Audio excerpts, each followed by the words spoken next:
Hey, welcome back to Two Super Guys Trade Stocks. I'm Dylan. And I'm Vinny, and today we're going to do a little brief story about Alibaba stock that we're all, invested in, and we talked about pretty frequently on this channel. Not a great week for them. A couple news stories that kind of drove that. Just going to briefly highlight it and say, what the story was and why we lost 10% of our money this week in Alibaba. Yay! If you like this kind of entertaining stock market content, we're Two Super Guys trying to figure everything out. Give us like and subscribe. English.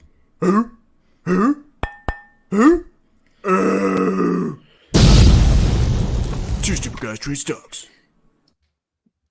Can only go up. Never from said here. this before, but like the I'm pretty sure that the caveman that like smashes the monitor and everything explodes is you. Just so Oh, you're aware. 100%. I thought we were on the same page on that. Yeah, I just want to clarify for everyone out there watching. Oh, that's great. So not a great week. This is only a 5-day chart, but just like a nice continual downtrend, unfortunately, for Alibaba stock. What are you gonna do? Unfortunately, there were a couple negative news stories, some things about the Chinese economy. But we'll briefly highlight that. But yeah, not pretty. And it was to the tune of 10.5%. Actually, this is the Google chart. Still, kind of just sad watching this thing just kind of constantly bleed off. We were starting to get some good resurgence. We were up like 10%, actually more than that, for the year at one point. So it was starting to turn around, maybe, but no, short lived. It's all good. I think it still is. I think this is a Yeah. little manipulation to have some more accumulation buying. Interesting. Okay. I wonder if is there anything on the charts that can actually like, support that, or is that just your theory? I'm just curious. Uh, Volume and the fact that we'll get into this in a different video, but the delisting scares they keep on posting companies. Every hmm China stock is already on that list. They're just choosing like five every week to post just to mess with you. Kind of, yeah, exactly. Alibaba's date is coming. We can actually do a separate video about like when we think that'll happen. But it's interesting. The news story that kind of like is being blamed for a large portion of this is that China really had this zero COVID policy where they were locking down areas and cities as they had COVID cases. Unfortunately, the net like effect of that is that there was no real community resistance that was developed in China. And when you saw Omicron take off, which like spread through wildfire, even like in countries that actually had community resistance, the once I finally got into China, like it's a much more difficult thing to contain, right? So much more contagious than even the traditional wild type or Delta variant. So Shanghai, major financial center for China, really struggling with it. Announcing record number of cases in days. Although people aren't as of yet, fortunately, very very sick for it, but they have locked down the city effectively. A city of like 25 million people, so that's seriously going to impact the ability of commerce to take place within that area. So that's been a big negative for a lot of Chinese companies right now.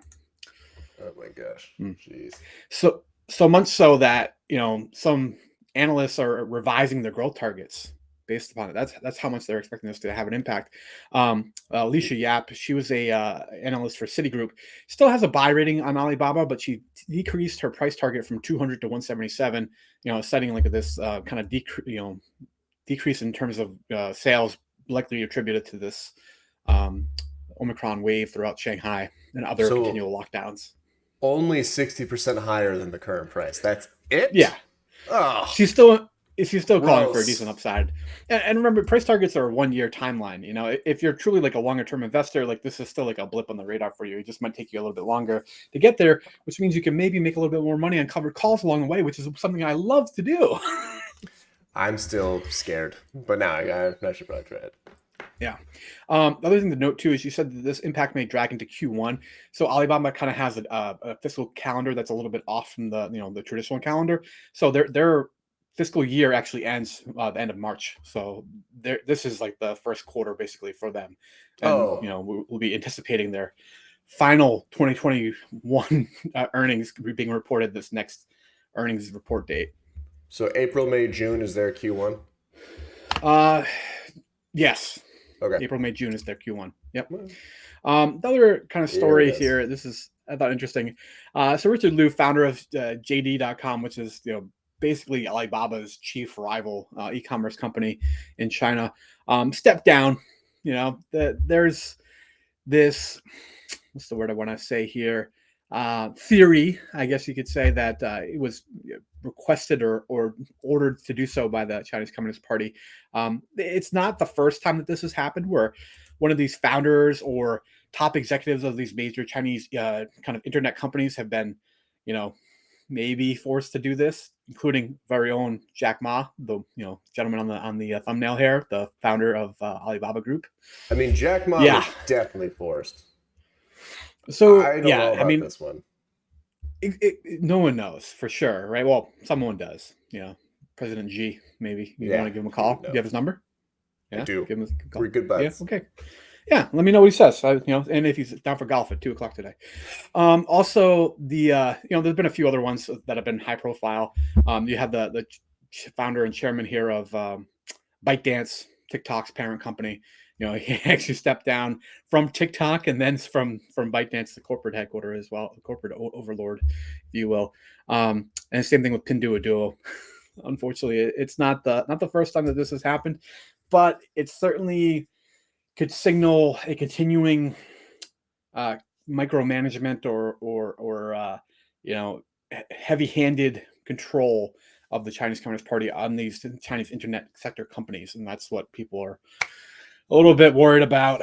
So, I mean, rightfully so. I will say that you don't know that it's definitely something you should pay attention to. This 10% bump in a week, who knows? It may or may not mean anything, honestly. But Yeah, that's kind of the life and death of a Alibaba investor. couldn't the guy just, I mean, not the ByteDance one. That sounds fishy. But the JD guy be like, hey, I got like 30 billion cash. I just kind of want to do whatever I want now. Like, what's wrong with that? True. Yeah, I mean, So last Bezos I heard did. of Jack Ma, as he was sailing on a yacht in like the French Riviera. I mean, personally, if I had the money, I probably would consider doing that as well. But in limited means comparison. I would do that immediately. Like, the second I have like, oh man, I have like 50 million, I quit. That's all I'm doing. No, that's just me. You're on mute, Vinny. You're on mute. I don't know about the French Riviera. I'm more of like I like pad Thai, I like Italian food. So I don't know, maybe Thailand, maybe closer to Italy. I don't know. Yeah, I don't know. Either way, this seems crazy. I don't. Yeah, okay. All right. Next Well, week there'll be a new story that will make it go back up. So whatever. until we're on the list, and then it's gonna Yes. go back down. Yeah. We do have Yeah. a. We'll, Huh? we'll do a video about like when that timing could be. All right. Perfect. We have a video coming out on why China stocks will never be delisted. Quite a bold claim, but I'm right. So, yeah. All right, guys. Catch you in the next one.